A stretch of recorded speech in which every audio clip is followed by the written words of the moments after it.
এক ছোট গ্রামে বাস করত রাহুল নামের এক দরিদ্র ছেলে। তার পরিবার খুব গরিব ছিল।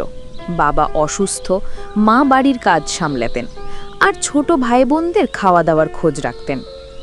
রাহুল পড়াশোনায় খুব ভালো ছিল, কিন্তু বাড়ির সমস্যার কারণে অনেক সময় স্কুলে যেতে পারত না। একদিন রাহুল স্কুল থেকে বাড়ি ফেরার পথে রাস্তার ধারে একটি পুরনো ধাতব বাক্স দেখতে পেল। বাক্সটি অনেক পুরনো, আর তাতে লেখা ছিল, যার কাছে সত্য তার জন্য সমাধান।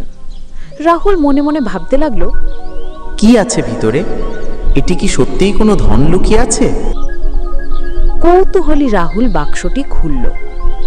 বাক্সের ভেতরে ছিল একটি চিঠি, আর সেই চিঠিতে লেখা ছিল, যে সত্য এবং সততার সাথে এই ধনটি গ্রহণ করবে তার জীবন সুন্দর হবে, কিন্তু যে অসৎ পথ বেছে নেবে তার বিপদ কখনো শেষ হবে না।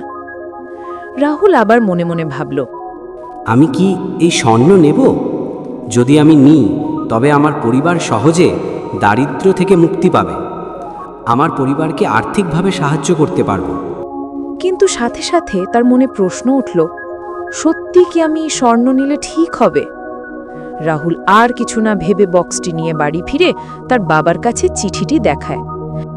তার বাবা ধীরে ধীরে চিঠি পড়ল এবং বলল, রাহুল, সম্পদ আসলেই গুরুত্বপূর্ণ, কিন্তু সততা ও ন্যায়ের মূল্য তার চেয়েও বড়।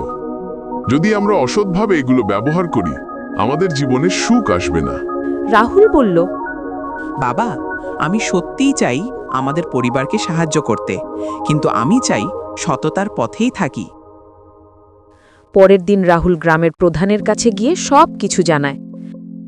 গ্রামের প্রধান তাকে ধন্যবাদ জানিয়ে বলল, তোমার সততা দেখিয়ে তুমি আমাদের সকলকে শিক্ষা দিলে।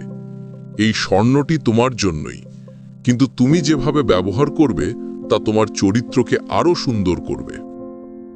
রাহুল সততার সাথে স্বর্ণ গ্রহণ করল, আর তা দিয়ে তার পরিবারকে সাহায্য করল। কিন্তু সবচেয়ে বড় জিনিস হলো, তার সততা এবং ন্যায়পরায়ণ আচরণ গ্রামের সকলের কাছে প্রশংসিত হল। সময় কেটে গেল।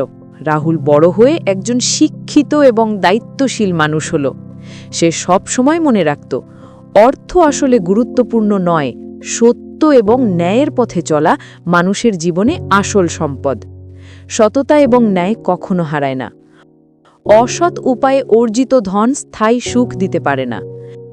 ছোট বয়স থেকেই ন্যায়পরায়ণ চরিত্র গড়ে ওঠা গুরুত্বপূর্ণ।